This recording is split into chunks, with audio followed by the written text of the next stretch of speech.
Hipnotis itu adalah diterimanya sebuah ide tanpa kritik, ya. Diterimanya ide tanpa kritik. Apapun itu, ide tanpa kritik.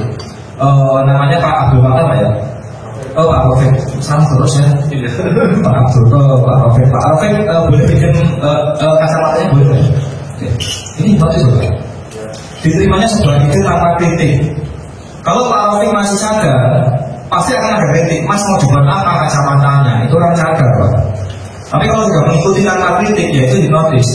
Makanya hipnotis akan sangat mudah sekali dilakukan untuk atasan ke bawahan. Seorang komandan kepada bawahannya, seorang dokter kepada pasiennya. Enak Pak, oke buka baju, suntik. Nurut ya, buka baju Pak mau diapain? Nggak ada kayak gitu Pak, karena Pak sudah paham Pak. Nggak akan dilakukan pencabulan di situ. Tapi kalau yang nyuruh misalnya saya, buka baju Mas kan kira-kira kayak gitu. Tapi kalau misalnya yang melakukan seperti itu dokter, otomatis dia PMI. Oh udah ngerti, aku mau disuntik gitu. Tapi manakala itu yang melakukan saya, nggak mau Pak buka baju Pak. Gila, stres gitu Pak. Karena apa? Beda, tingkat kepercayaannya itu juga beda. Sama ketika Pak Rafiq tadi, antara saya hipnotis sama dihipnotis oleh Mas Iqbal, tingkat kepercayaannya beda. Makanya ketika beda pun, ketika memang kita mau merasakan, ya harus mengikuti aja. Besok pura-pura, nggak ada masalah Mas. Aku tadi kena hipnotis pura-pura, nggak ada masalah. Karena gini, ketika dia sudah mengikuti kita, dia sudah itu hipnotis loh.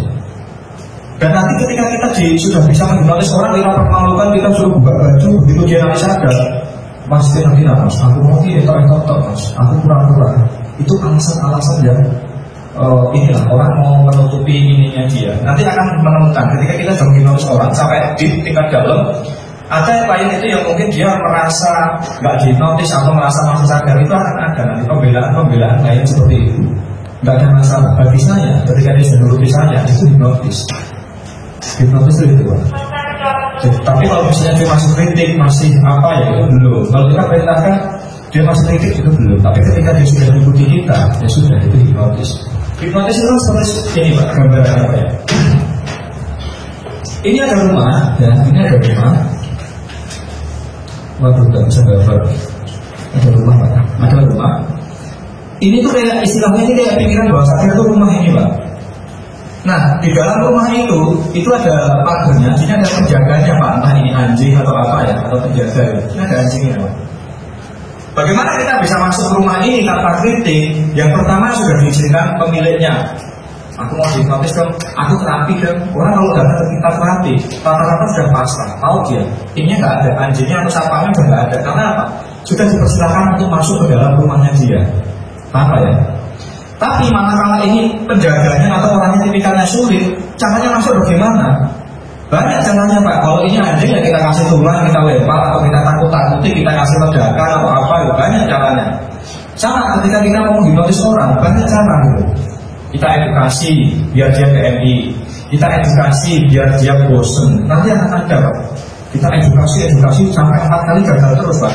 Akhirnya dia akan kadang punya perasaan gini. Udah lah, kasihan juga sama Mas Roni, masa aku gitu selama kamu datang. Akhirnya ada perasaan ini gitu Pak. Yang ketiga adalah nanti yang udah masa aku dari tadi kelihatan orang bego ya. Tapi kalau kita kunci, biasanya hipnotis ini bisa berhasil bagi orang-orang yang ber-EQ tinggi. Ketika dia seorang guru atau pendidik, saya menghipnotisnya biasanya pakai itu Pak. Itu untuk mengendorkan mental dia. Gak mungkin seorang guru, seorang dokter itu nggak bisa dihipnotis karena kita kunci lagi ya. Biasanya hipnotis ini berhasil bagi orang-orang yang ber-EQ tinggi. Itu saya ngomongin di depan murid-muridnya dia atau di depan perawat-perawatnya dia. Logikanya seorang dokter akan mempunyai ego yang sangat tinggi.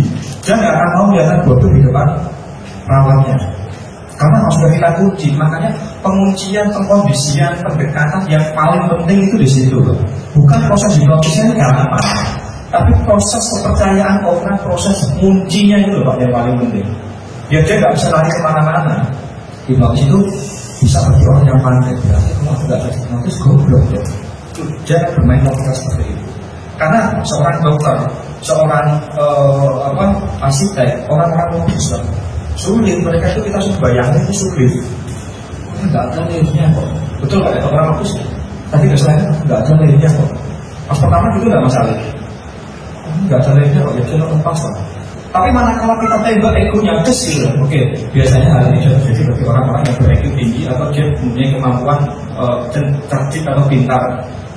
Mohon maaf ya, ini bisa terjadi biasanya seperti itu Pak. Bukan saya merendahkan Bapak ya, tapi biasanya rata-rata keberhasilan itu ya bagi mereka yang mempunyai IQ tinggi. Oke Pak ya, paham Pak ya? Oke, coba Pak. Oke ya. Logikanya ketika kita seorang logis, kita benturkan dengan logis juga, dia bisa kena gitu. Karena kita apa? Bermain tadi ya, menyamakan. Rupanya apa Mas? Jangan sama Pak. Baiknya di situ. Jadi boleh kita ganggu dengan cara apapun ya. Boleh kita ganggu sampai edukasi, sampai dia bosan, sampai dia TNI, sampai apa-apa cara buat bingung gitu kan. Bisa. Cara maksudnya seperti itu. Bisa dimengerti Pak ya untuk reduksi ini ya. Oke.